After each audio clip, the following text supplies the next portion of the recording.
কল্পনা করুন এমন এক শহর যেখানে আপনি যদি এক গ্লাস গরম পানি বাতাসে ছুঁড়ে মারেন তবে সেটি মাটিতে পড়ার আগেই বরফ হয়ে যাবে। একটু ভাবুন তো, এই জিনিসটা আমরা সবাই চিনি। একটা সাধারণ কলা, নরম, সহজে ভেঙে যায়। কিন্তু ইয়াকুৎস্কের এই ভয়ঙ্কর ঠান্ডায়, যেখানে তাপমাত্রা -50 ডিগ্রি সেলসিয়াস, এই কলাই হয়ে যায় পাথরের মতো শক্ত। হ্যাঁ, আপনি ঠিকই দেখছেন। এই জমে যাওয়া কলা দিয়ে কাঠের মধ্যে পেরেক মারা সম্ভব। এটা কোনো জাদু নয়, এটা প্রকৃতির শক্তি। আর এটাই প্রমাণ করে ইয়াকুৎস্কি ঠান্ডা ঠিক কতটা নিষ্ঠুর। এমন এক জায়গা যেখানে শীতকালে তাপমাত্রা -50 থেকে 60 ডিগ্রি সেলসিয়াস হওয়াটা একদম সাধারণ ডাল ভাতের মতো ব্যাপার। আমি বলছি রাশিয়ার সাইবেরিয়ার শহর ইয়াকুৎস্কের কথা। কিন্তু কেন এই শহরটি এত শীতল? কেন এখানে মানুষ বসবাস করে? আর কিভাবেই তারা এই নরক সমান ঠান্ডায় বেঁচে থাকে? আজকের ভিডিওতে আমরা জানব ইয়াকুৎস্ক দেশের ইতিহাস ও এই হাড় কাঁপানো ঠান্ডার পেছনের বিজ্ঞান। ইয়াকুৎস্ক কেন এত শীতল তার প্রধান কারণ তিনটি। দূরত্ব, এটি সমুদ্র থেকে হাজার হাজার মাইল দূরে। সমুদ্রের বাতাস আবহাওয়াকে নরম রাখে, কিন্তু এখানে সেই বাতাস পৌঁছানোর আগেই তার তাপমাত্রা হারিয়ে ফেলে। পাহাড়ের বেষ্টনী, ইয়াকুৎস্ক একটি উপত্যকায় অবস্থিত।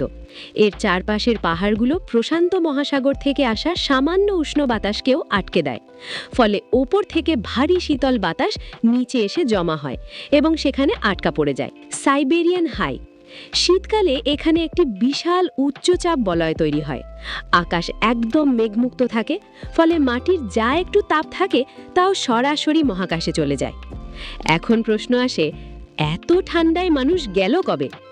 আদি বাসিন্দা ইয়াকুতরা আসলে তুর্কি বংশোদ্ভূত। 13 থেকে 15 শতকের দিকে তারা মঙ্গলদের হাত থেকে বাঁচতে উত্তর দিকে চলে আসে। তারা সাথে করে নিয়ে আসে তাদের ঘোড়া এবং গবাদি পশু। এই পশুপালনের জন্যই তারা এই প্রচণ্ড ঠান্ডার সাথে মানিয়ে নিতে শেখে। রুশ আধিপত্য, 1632 সালে রুশরা এখানে একটি দুর্গ তৈরি করে। পশমের ব্যবসার জন্য রাশিয়ার জারের কাছে এই অঞ্চলটি ছিল সোনার খনি। নির্বাসনের ইতিহাস, সোভিয়েত আমলে বিশেষ করে জোসেফ স্ট্যালিনের সময় এই অঞ্চলটি হয়ে ওঠে ভয়ঙ্কর গুলাগ বা শ্রম শিবিরের জায়গা। কয়েক লক্ষ বন্দীকে এখানে পাঠানো হয়েছিল রাস্তা তৈরির কাজে।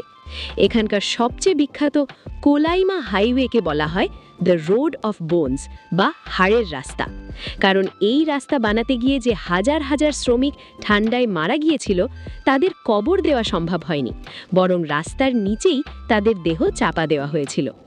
ইয়াকুৎস্কে জীবন মানে প্রতি মুহূর্তে প্রকৃতির সাথে যুদ্ধ। ইয়াকুৎস্কের বাজার, এখানে ফ্রিজ লাগে না। বাজারের সব মাছ বাইরেই রাখা থাকে, যা পাথরের মতো শক্ত বরফ হয়ে থাকে। বিক্রেতারা কুঠার দিয়ে মাছ কাটেন। গাড়ির ইঞ্জিন, অক্টোবর থেকে এপ্রিল পর্যন্ত এখানকার মানুষ তাদের গাড়ির ইঞ্জিন একবারও বন্ধ করে না, কারণ একবার ইঞ্জিন বন্ধ হলে তেল জমে গিয়ে তা আর চালু হবে না।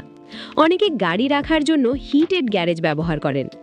চশমা ও পোশাক, এখানে বাইরে চশমা পরা বিপজ্জনক, কারণ চশমার ফ্রেম ত্বকের সাথে জমে গিয়ে চামড়া তুলে ফেলতে পারে।